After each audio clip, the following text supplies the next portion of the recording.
Hello viewers, welcome to our channel. Previous lessonல prepositions use பண்ணி சில short sentences பார்த்தோம். அதோட continuationஆ இன்னைக்கும் சில prepositionsோட short sentences பார்க்கலாம். First one, at.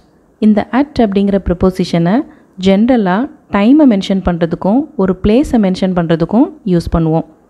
ஜென்ரலாக பொது இடங்களை மென்ஷன் பண்ணுறதுக்கு இந்த at அப்படிங்கிற ப்ரிப்போசிஷனை யூஸ் பண்ணணும்.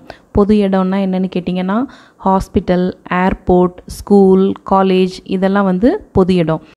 இந்த மாதிரியான பொது இடங்களை நம்ம சென்டென்ஸில் பயன்படுத்தும் போது நம்ம at அப்படிங்கிற ப்ரிப்போசிஷனை யூஸ் பண்ணணும். எக்ஸாம்பிள் சொல்லணும் அப்படின்னா I am at hospital.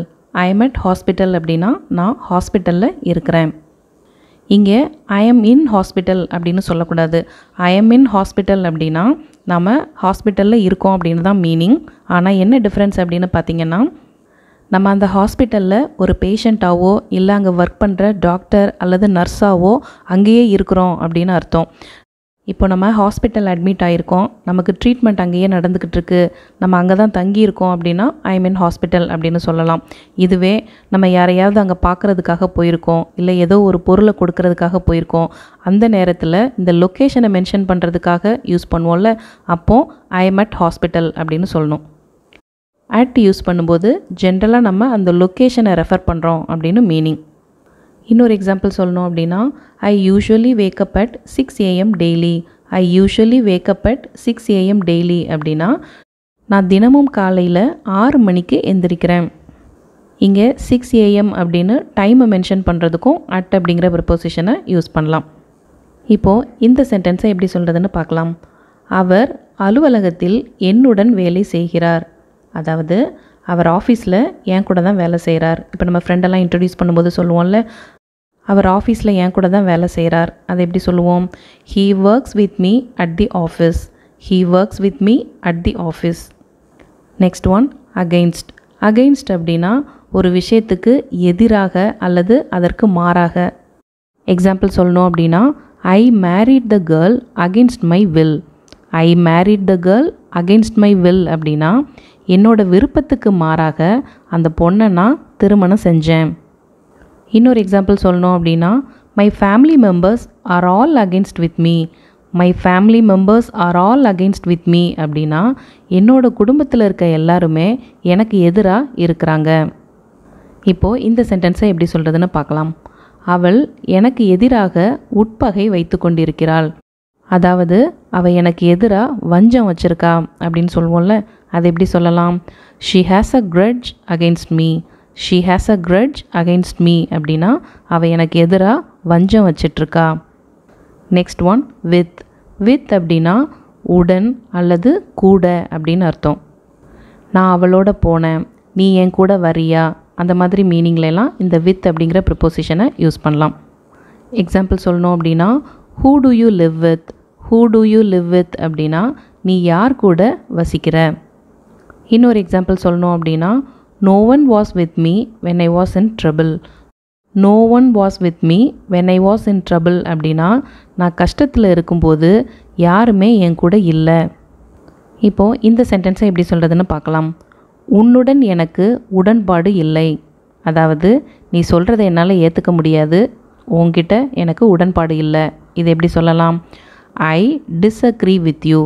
I disagree with you அப்படின்னா உன்னோடு எனக்கு உடன்பாடு இல்லை, அப்படி இல்லைன்னா நீ சொல்கிறத என்னால் ஏற்றுக்க முடியாது, அந்த மீனிங்கில் தான் ஐ டிஸ்அக்ரி வித் யூ அப்படின்னு சொல்லுவோம். Next one, among. அமாங் அப்படின்னா மத்தியில் அல்லது இடையில் அப்படின்னு தமிழில் சொல்லுவோம். எக்ஸாம்பிள் சொல்லணும் அப்படின்னா அந்த கூட்டத்துக்கு நடுவில் நான் அவளை கண்டுபிடிச்சிட்டேன். சர்வீஸ் சென்டரில் அவ்வளோ லேப்டாப்புக்கு மத்தியிலையும் ஏன் லேப்டாப் தனியாக தெரிஞ்சது. இந்த மாதிரி மத்தியில், இடையில அப்படின்ற மீனிங்லலாம் இந்த அமாங் அப்படிங்கிற ப்ரிப்போசிஷனை யூஸ் பண்ணலாம். எக்ஸாம்பிள் சொல்லணும் அப்படின்னா I found my son among the children. I found my son among the children அப்படின்னா குழந்தைங்களுக்கு மத்தியில் நான் என் பையனை கண்டுபிடிச்சிட்டேன். இன்னொரு எக்ஸாம்பிள் சொல்லணும் அப்படின்னா த passport was hidden among the documents. The passport was hidden among the documents அப்படின்னா டாக்குமெண்ட்ஸ் மத்தியில் பாஸ்போர்ட் மறைக்கப்பட்டது. இப்போது இந்த சென்டென்ஸை எப்படி சொல்கிறதுன்னு பார்க்கலாம். அவர்கள் கூட்டத்தின் மத்தியில் உலா வந்தனர். அதாவது அவங்க கூட்டத்து மத்தியில் உலா வந்தாங்க. இதை எப்படி சொல்லலாம்? They strolled among the crowd. They strolled among the crowd அப்படின்னா அவங்க கூட்டத்து மத்தியில் ஜாலியாக ரிலாக்ஸாக வந்தாங்க. Next one between. பிட்வீன் அப்படின்னா இடையில் அல்லது நடுவில் அப்படின்னு மீனிங். இந்த பிட்வீன் அண்ட் அமாங் இது ரெண்டையும் எப்படி டிஃப்ரென்ஷியேட் பண்ணி பார்க்குறது அப்படின்னு கேட்டிங்கன்னா, பிட்வீன் அப்படின்னு சொல்லும்போது ரெண்டு பொருளுக்கு நடுவில் அல்லது ரெண்டு பொருளுக்கு இடையில் அப்படின்ற மீனிங்கில் வரும். எக்ஸாம்பிள் பார்க்கணுன்னா, he stood between his mother and his wife.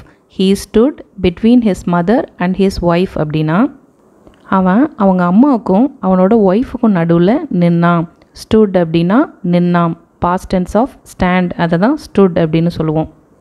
இன்னொரு எக்ஸாம்பிள் சொல்லணும் அப்படின்னா, I built a compound wall between two houses. I built a compound wall between two houses அப்படின்னா ரெண்டு வீட்டுக்கு நடுவில் நான் ஒரு காம்பவுண்ட் வால் கட்டினேன். ஸோ பிட்வீன் அப்படின்னா ரெண்டு பொருளுக்கு நடுவில். இப்போது இந்த சென்டென்ஸை எப்படி சொல்கிறதுன்னு பார்க்கலாம். உணவு துகள் என் பற்களுக்கு இடையில் சிக்கி கொண்டது. உணவு துகள் என் பற்களுக்கு நடுவில் சிக்கி கொண்டது. இது எப்படி சொல்லலாம்? The food particle got stuck between my teeth. The food particle got stuck between my teeth. மாட்டிக்கொண்டேன், சிக்கிக்கொண்டேன் அப்படின்னு சொல்கிறதுக்கு got stuck அப்படின்னு நிறைய வீடியோவில் பார்த்துருக்கோம். between my teeth அப்படின்னா ரெண்டு பல்லுக்கு நடுவில் அப்படின்னு அர்த்தம். Next one throughout. throughout அப்படின்னா முழுவதும் அப்படின்னு அர்த்தம்.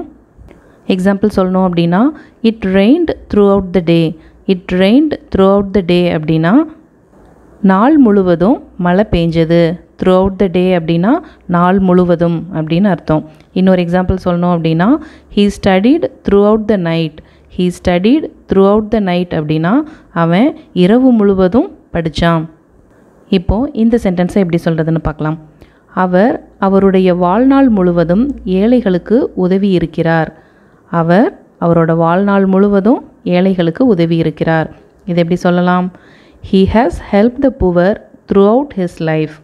He has helped the poor throughout his life அப்படின்னா அவர் அவரோட வாழ்நாள் முழுவதும் ஏழைகளுக்கு உதவி செய்திருக்கிறார். Next one across. across அப்படின்னா குறுக்காக அப்படின்னு மீனிங். எக்ஸாம்பிள் பார்க்கலாம். He walked across the street. He walked across the street அப்படின்னா அவன் தெருவில் குறுக்காக நடந்தான். இன்னொரு எக்ஸாம்பிள் சொல்லணும் அப்படின்னா, ஐ true a line across the page. I true a line across the page அப்படின்னா பேஜில் குறுக்காக ஒரு லைன் வரைஞ்சேன். ட்ரூ அப்படின்னா ட்ராவோட பாஸ்ட் டென்ஸ், வரைஞ்சேன் அப்படின்ற மீனிங்.